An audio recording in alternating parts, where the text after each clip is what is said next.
when it goes to hell in a handbasket, who are they going to look to? Who's going to pull it out? Who's the hot read on the blitz?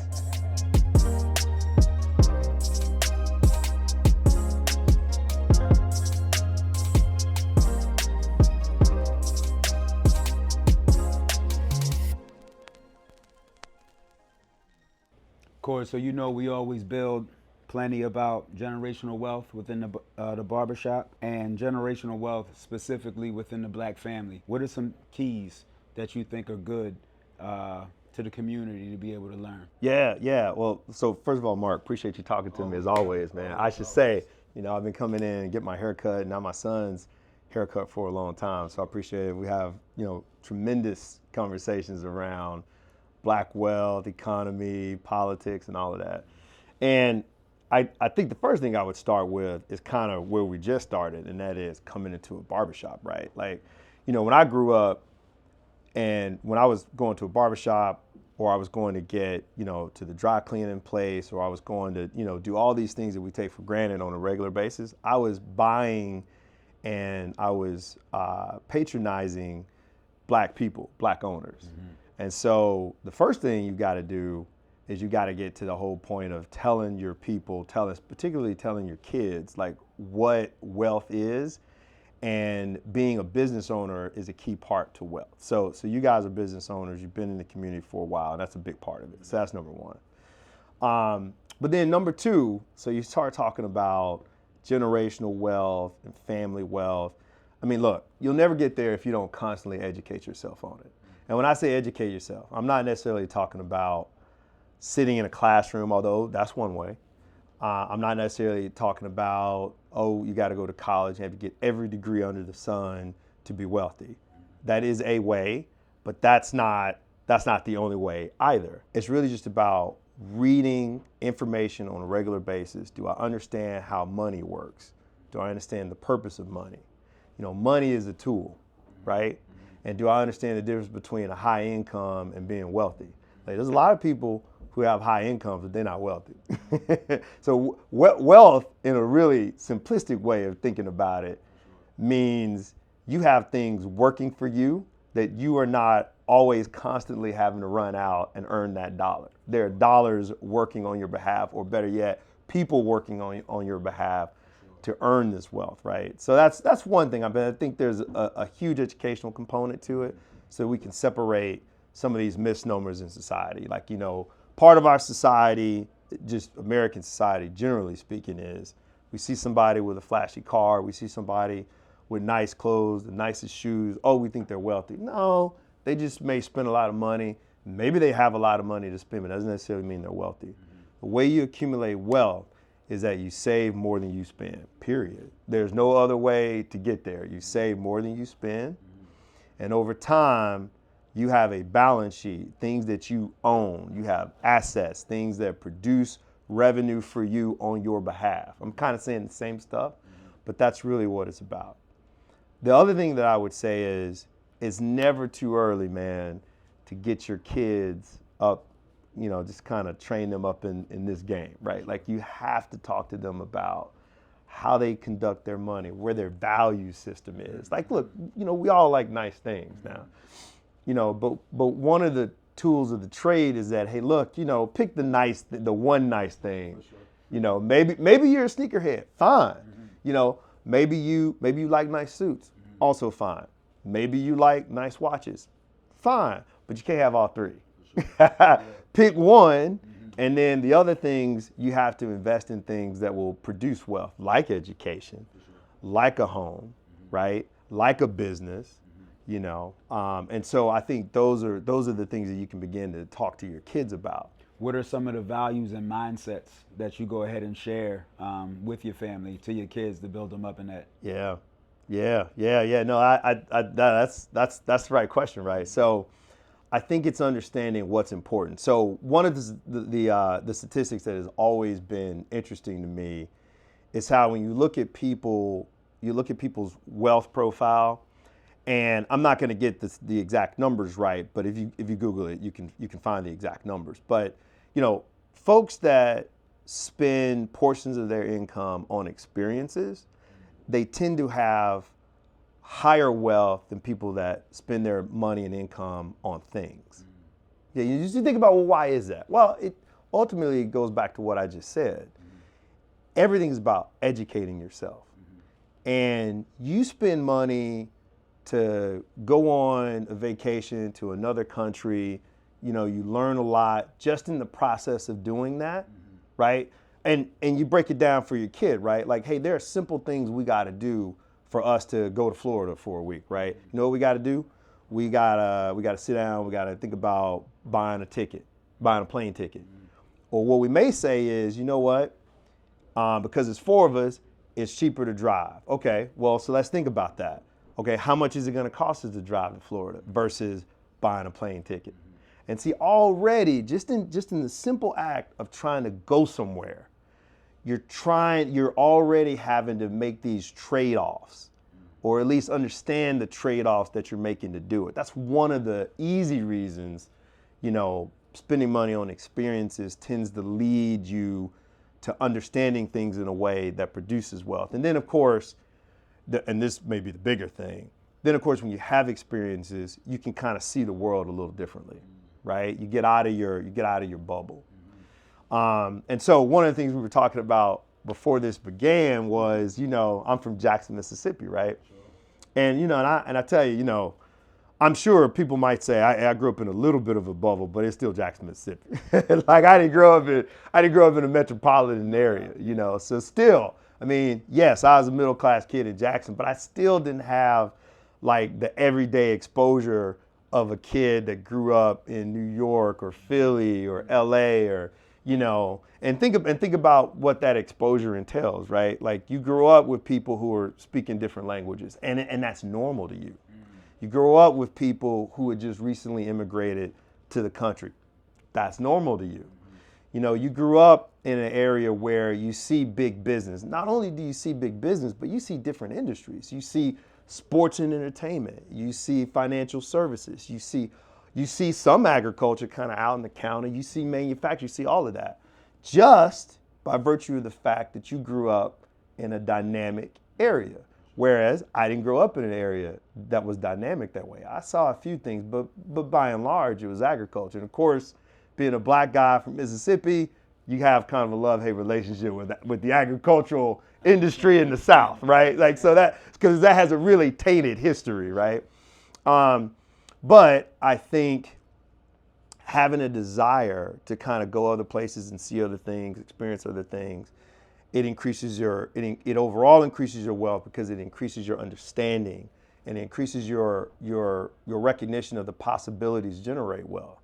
You probably take for granted that you can own a business because you're a business owner. But for a kid that has never seen anybody own a business, they may think that that's foreign to them, right? Sure. So that's the thing. So that's why you got to experience different things so you can see all the different ways people choose to make money and all the different ways people choose to educate and elevate themselves. Understandable. So coming from Jackson, Mississippi, I believe you went to Notre Dame? I did grad school. Yeah, you're right. With the Millsaps College, which is a small liberal arts school in Jackson, Mississippi. Okay. Yes. And majored in? I majored in business administration and I double majored in philosophy, actually. Got it. So you can talk about that. So now that's an interesting combination. Yeah. So in that of having your expertise in a educated and formal way, but then also what you were speaking about of personalizing your education as well. Yeah. How did you blend the two now come into the business of where you are now? Man, I tell you, so there's a couple things. So you could start kind of well before, Millsaps, right? The formal part of it. And a lot of it I give to my mother. I give a lot of credit to my mom. Because, always respect the mom. Oh man, yeah, because she just spent hours upon hours upon hours talking to me. From the time that I could talk, she just talked to me. And she would talk to me about, what money is, things that you got to do. don't ever spend all your money. And in fact, the way you make money in life is by spending other people's money. And, and she talk about, having values, and she talk about giving. She talk about, building the overall community, and indirectly, it's not like she sat down and we were breaking down articles in papers. It's not what we were doing. She was just talking about ordinary stuff that over the course of time, you begin to realize that it all points to building a community such that more people can thrive. Because if more people can thrive, then, by default, you're gonna thrive. For sure. Right? So there's no kind of wealth like community wealth.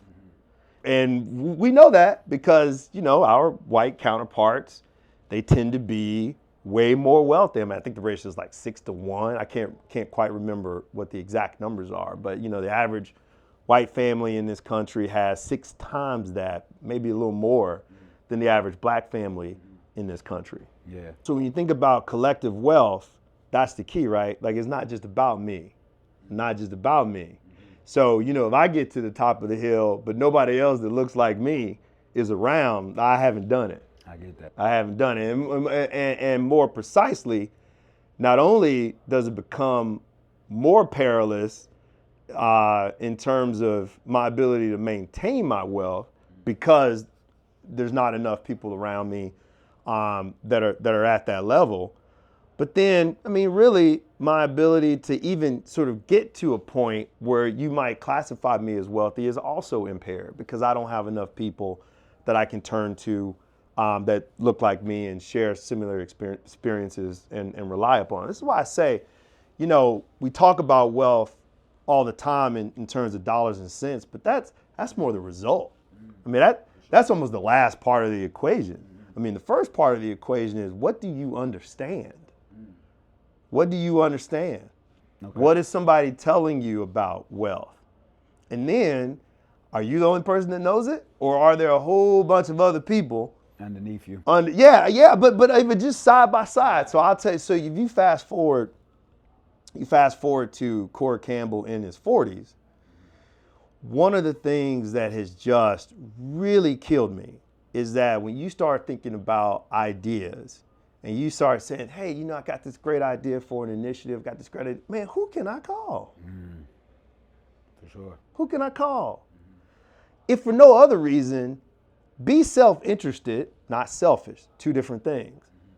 The self-interested perspective says, well, wait a minute, I probably got an easier chance of executing on this grand plan that I have, or grand business or initiative, whatever, investment, whatever I have, if I can call a whole bunch of people that look like me, because we have shared experiences and we're just going to jail, right? Case in point, what you're doing. Appreciate it. Right? There are people that you could call, that you could have conversations with, people that have some similar experiences as black people in this country. And so the ability to come together and produce something meaningful is that much higher. And I think part of our problem when we get to generational wealth, and we get to just wealth in the community, that is the problem. There's not enough collective wealth in the community to make it generational. Because one of the ways it's generational is because, when some of these guys, some of our white counterparts, when they're kind of coming into the workforce, they're working for dad, or they're working for dad's friends. It's a little bit of an exaggeration, but not much. Yeah, for sure. But the nepotism is real. Yeah, the nepotism. But here's the thing. Even if it's not quote unquote nepotism, and even if it's not, because I think, when we talk about these things, I think there are a lot of white people that are immediately offended because we're making the assumption that they get something they don't deserve. Now, never mind the fact that when you flip the whole conversation, they attack the mere presence of African Americans in positions of authority, because the assumption is that we got something we didn't deserve. But aside from that, that's not the issue. The issue we're talking about is the collective success of white society. And that collective success could have been had without necessarily holding us back. And so now I'm getting a little off subject, but no one has an issue with collective success. Like I don't think it's about, I mean, naturally, my kid, when he starts asking me questions, or my daughter, they start asking me questions about, hey, what does it take to run a business? They could go talk to you. Mm-hmm. So naturally, you'd expect that to happen. Mm-hmm. But if there's not enough marks out there, there's not enough chords out there, there's not enough, pick the person in your life, the black person or Latino person, I mean, anybody that belongs to an underrepresented demographic or otherwise marginalized demographic in this country, pick your person. If those people are not prevalent, it's not enough, well, then there's nobody to go to sort of help the younger people sort of develop as well, right? So part of the generational aspect of it is very collective. I mean, again, when you say the word, I think what most people think is me and my kids. Well, that is true, and I can go to that. I kind of spoke to that already.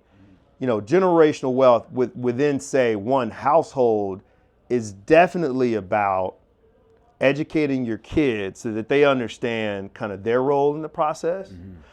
But it is also about the individual from day one understanding that it's not just about me having enough, but me having enough to also pass on. Sure. And see, even that's related to collective wealth, right? So not only do I need to have enough to pass on to my kids, so we're not always starting from zero, because that is the truth. I mean, the average African-American household in this country or beneficiary in this country inherits nothing. There's a lot of reasons for that. There's a lot of reasons for that. A lot of historical reasons for that. But it's the truth. And so I do think you have to come up with the idea that, hey, look, I have to maintain myself, but I got to leave a little something for those behind me so they're not starting from scratch every generation. Did that. So 100%. So, Core, now that we've planted seeds, we've built up community where your son, my son, and different people, they have the resources to be able to tap into. What do you think could be some positive steps for the community to move forward into this future, minus the distraction and, the pull down of our current administration? Yeah, no, I think that's a good question. I think, it is in the DNA of an African American, right? It is who an African American is to overcome adversity, because that's all we've done. And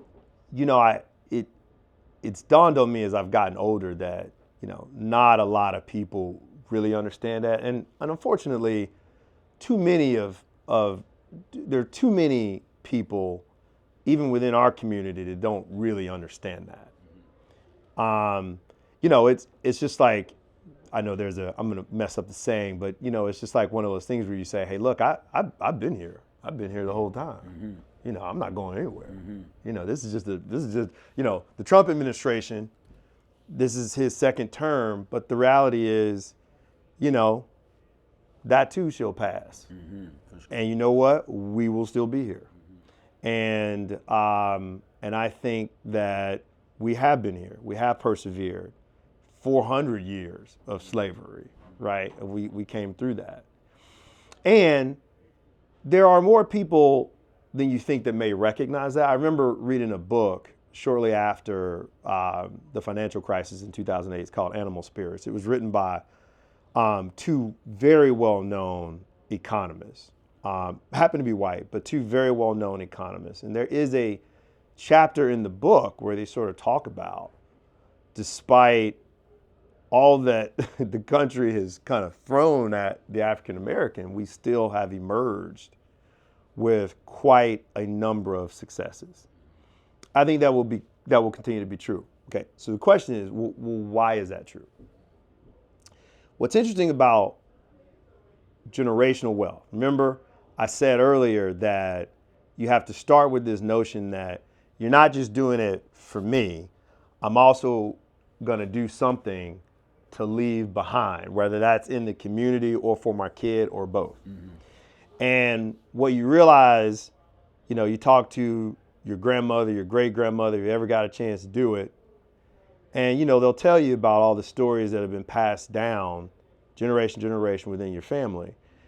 And you're going to go back and they're all going to say, yeah, but you know what? Your great great great grandmother, who was a slave, she knew she would never see the day that we were free, but she still prayed and prepared. She still prayed and prepared and looked forward because she knew that there would come a time where African Americans could chart their own course in the country. There would come a time where we would have a first African American president, despite all of the backlash that created, clearly. And so, but even that is a form of looking forward, recognizing that I won't be the direct beneficiary, but there will be other beneficiaries. And that is really what has always maintained Black folks, right? And I think that today, look, now there's also another way to look at it, which is kind of the same thing. But, today, it's just true that despite all of the disparities between the African American household and the average white household in this country, we still have more than we have ever had collectively. And we certainly have the ability to bring to bear the full weight of all of that power. Purchasing power. Target knows it now. But perhaps it should be more than just Target. We should have more examples, and I may not say this entirely correctly, but we should have more examples of negative purchasing power, such as Target. But we also should have more examples of positive purchasing power, such as putting our money, our time, our assets, our energy into more Black-owned businesses. That will always just be true. It will always just be true that we need to do that. And I'm not proposing that, it's just about just doing business with us. But for sure, your predominant, client, sorry, let me say it the other way. For sure, the people for whom you are patrons, more of them should probably look like you than not. Sure. That's what I would say, right? Agreed. And I always think it's important to say that, because the reverse of that is, look, there are good good white folks out there that will hire talent no matter what they look like, that will admit talent no matter what they look like to schools, and that will do business with talent no matter what they look like. So, knowing that, now we can argue what the percentage of that population is in the United States. We can argue that point. But just knowing that, I always just want to make sure that we do take a broad sort of economic view of things. It's not necessarily that all of my wallet has to be Black, although, hey, let's go for it. I don't have anything against with that. If it can be done, do it. But it probably does mean that the majority of my wallet should be Black, or certainly a plurality of my wallet. And really, this stuff isn't that difficult to manage, because I always say, look at where you kind of where you live. So, for example, does an SEC school get credit for 8%, 10% of their population being African American? I'd say if you're in the state of Alabama or Mississippi or Louisiana or Georgia, probably not, because your populations are way higher than that. So that's kind of a way to think about it. Like if you're operating on the West Coast, you probably have a high Hispanic you probably have high Hispanic stakeholder engagement. Maybe they're people that you buy from and people that buy from you. But I do think it's important that we sort of keep a gauge on that. Because, if we're not supporting ourselves, then who is? And it is, and look, the Trump administration is a reminder, right? That really is something that bothers too many white Americans in this country. I mean, we know for a fact that, I won't throw out a percentage there, but we know that there's a high enough percentage of the white vote in this country that doesn't understand their own success, or let me say it another way, only understands their own success in the context of the failures of their black counterparts. We know that's true. We know it's true. We see the policies to know it's true. So in recognition of that, it says, look, the best way for me to sort of counter that is I have to, as best I can, uplift people who look like me. And, I think that our community does a fairly good job of that. I think there's a lot of room for improvement, and I think that we cannot fall into the trap, the criticism that has certainly come out of this Trump administration, but honestly, what, again, too many white Americans think in this country, and that is, I can't find a qualified black person for this job. I can't find them. That's BS, and we know it is. So we have to take it upon ourselves to disprove that at every turn. And we have to have that dollar circulate. I mean, this is what Tulsa was all about, right? We got to have that dollar circulate within our communities as many times as possible and as best we can. Recognizing again that, look, we want to sell to everybody. So, you sell to everybody now. You do business with everybody. But you do have to make sure that you're doing business within your own community. For sure. Absolutely. And looking at that accountability piece of being able to spend with our own, create these businesses. And one thing that we really wanted to do with this podcast for the start of it is to empower black men and to be able to empower black families. So that's why this is so pivotal of, a starting episode with it. But moving forward with that in mind, specifically for the men, we operate out of the barbershop. It's 99% of the people that come in here. That's right. Is there a message that you could give for the men on a personal and economic level to be able to kind of help us steer our ship to properly protect our family in an economic way? And then, of course, in the family aspect as well. That's right. Oh, so that's a great question. In fact, you could do a podcast just on that question alone. And let me just apologize, because if this is the first episode and I'm the first participant, I mean, I don't know if I'm doing justice or not. I mean, somebody may listen to this, you gotta get this dude out of here. But wow, so that's a big question. Here's what I'm gonna say though. I'm gonna talk a little bit about some statistics, and again, we can plug into the show notes later on kind of what the exact percentages are. But here's what we do know. We know that households with two parents, or not even parents, but households that can stay married, have wealth to the order of 2 to 3 times more than single households. Now, we know that. We know that. Now, I'm the last guy to say, I am happily married, but I am the last guy to say that anyone needs to stay in a relationship that's not working for them. Because now we all know that your best business partner in life is fundamentally going to be your partner at home, whoever that is. Now, that's going to be true. But if I just quote the statistic, you're always going to run behind everybody else economically if, you're trying to parent by yourself. That it's tough. And what I think, because I know a lot of things in society have changed, what I do think we have to do especially as men. And when we find ourselves in situations where we have children and we're not married, then the rules don't really change economically. You have to be able to have conversations with your children's mothers.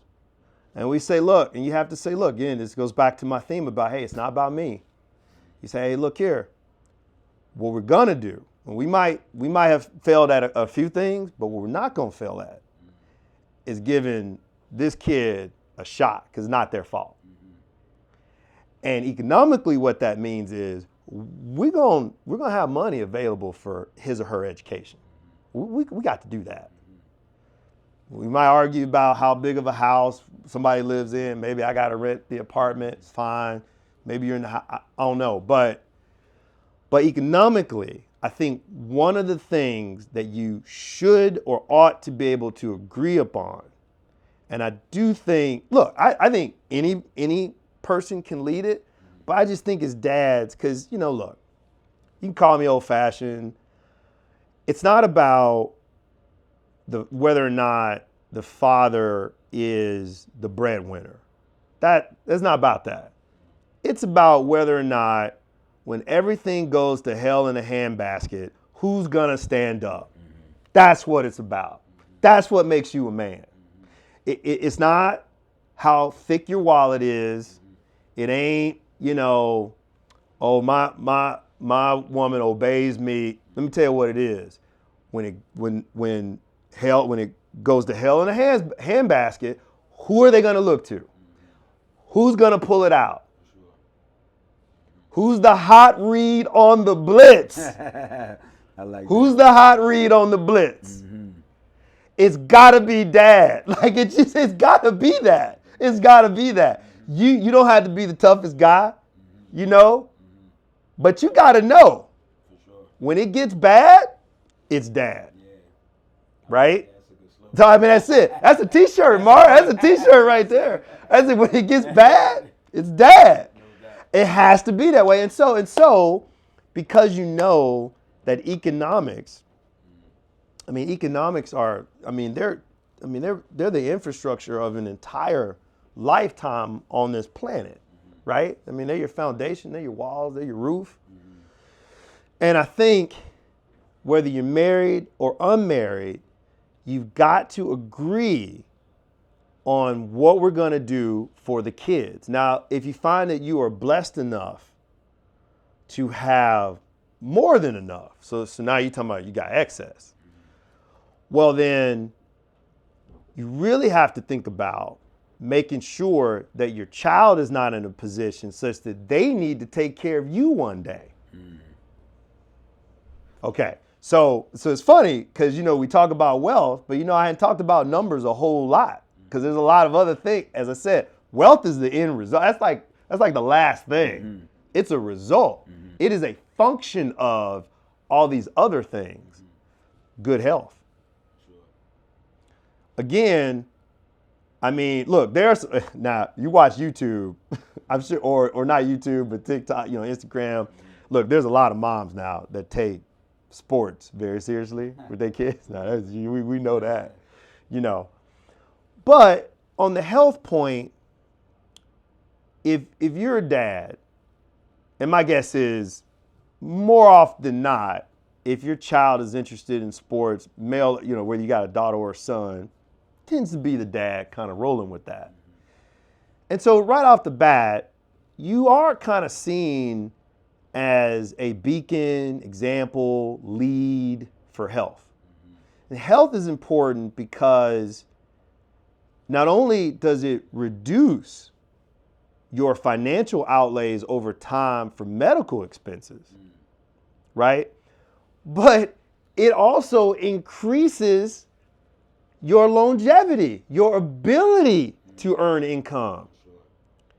And this is about as financial as I'm going to get in this entire podcast. But here's what we know. Every wealth advisor, I don't care how much money they make, white, black, Hispanic, Indian, Asian, doesn't matter. Everybody knows the real secret. Real secret is Saving a little over a longer period of time always gets you to where you need to be. At the end of the day, saving a little consistently over a longer period of time gets you to where you need to be. You don't need to make $1 million. You just need to save a little over a long period of time. So now you go back to health. Well, shoot, man, if I can start earning in my 20s till I'm 60 and I don't spend every dime I have, but I save some. Yeah. There it is. For sure. I mean, there it is. So health, making sure that, and even if you feel like you may not have the technical acumen to make a plan, a savings plan, a wealth plan for your kids, you still need to lead the conversation, or be smart enough to let your wife lead the conversation if she knows what to do. For sure. Or be smart enough that if neither of you know what to do, I need to go ask somebody. But you got to do that. That's what I think. And then the last thing I'll say, and for the first time in U.S. history, these things are true. It is true now that that people who are working age now and younger will have a potentially lower quality of life than their parents. Now, this is the first time this has become true. A lot of that has to do with the high cost of basic things like healthcare and education. A lot of that.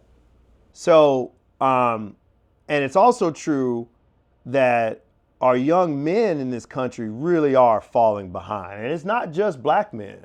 We always been behind the 8 ball. But it's also white men. For sure. Right? And I think there's a lot of things I could speculate, but I look, I think there's a lot of things contributing to that. But I think fundamentally, and again, this just may be sort of the old school, fundamentally though, we do have to raise our sons to, at the end of the day, be personally accountable. Personal accountability. Now that's a concept that I think should be well received on both sides of the political aisle, all across the spectrums of wealth in this country, all across the spectrums of ethnicity in this country. I think if you want to talk about wealth and you want to talk about how you build your young men such that they are about it, they have to be personally accountable, and you have to build them up, and you have to teach them to do that. Not in a toxic way. I'm not talking about that at all. I'm also down with, the fact that we have a mental health crisis in the country. I think that's, again, attributed to a lot of things. But however you slice it up, you do have to teach your sons to be accountable. And even when they're struggling with things, to be accountable enough to say, no, I'm struggling with this. I need to go ask somebody how this works. So, these are really simple concepts. And I think when you get the personal accountability part of it right, like I asked my son, I love my son to death. He does a very good job.